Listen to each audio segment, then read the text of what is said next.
Poem number 13. So much has happened. I stopped writing altogether because I felt like a fraud. My convictions were such that I spoke around the country, visiting almost every state. And the more I spoke, the more I dismally realized that what I said was further and further from the truth of my life. I simply could not go on. On the eve of Christmas '94, moving out from Black Mesa and having separated from my wife, I found myself in futile misery, famined for understanding to my condition. I had let years go by inwardly feeling crushed. I consumed drugs, but I never sold them. I devoured them in hopes of obliterating my memory, my clarity, my consciousness. And the fawn-like gentility of most academicians was thoroughly worthless to me. In my eyes, tottered feebly on borrowed ideals and milk-udder scholastic grants that furthered their infant dependence on university breast milk. I saw them clothed in fine wool and expensive shoes, always en route to faculty parties, feasting on mounds of food. Other times, foolishly equating literary talent with sexual and masculine prowess. They paraded around like small children out with their parents to see the parade. In cowboy hats and 10-gallon boots. Ha! Do drugs. It's better than joining and submitting to the incestuous herd of professors who mosey through the English halls like crows and cows to the water trough with bells around their necks, who hire only those willing to vow never to question.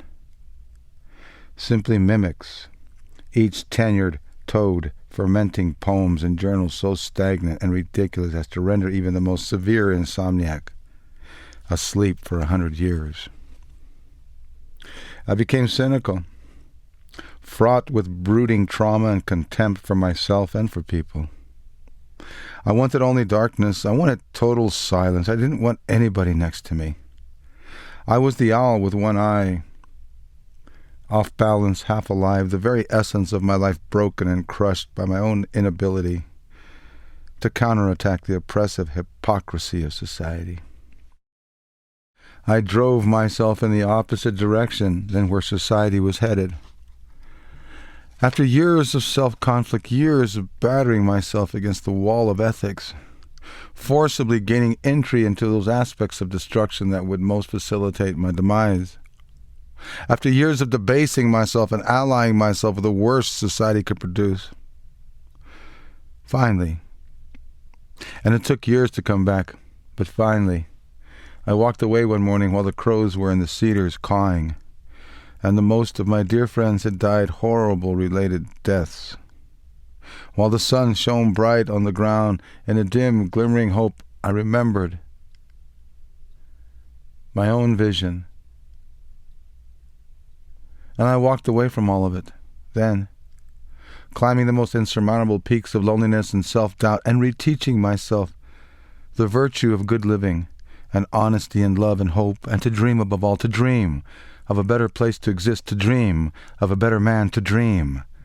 And throughout the years of my journey to understand and heal the conflagration and the sea quaking in my blood, I only now feel inclined to write about what really happened to me.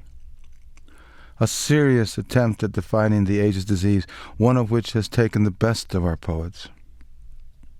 I owe it to them, to me, to us, to the hearts that believe and thrust forth, seeking life's spirit artery that appears in many forms, in white and black and brown and red, from the lilacs to the lava frothing red fire volcanoes, to these fingers on the keys, to the heat of the desert, and horny toad's eyes on the black stone of eternity that is my heart. I owe it to all of you that I still can dream.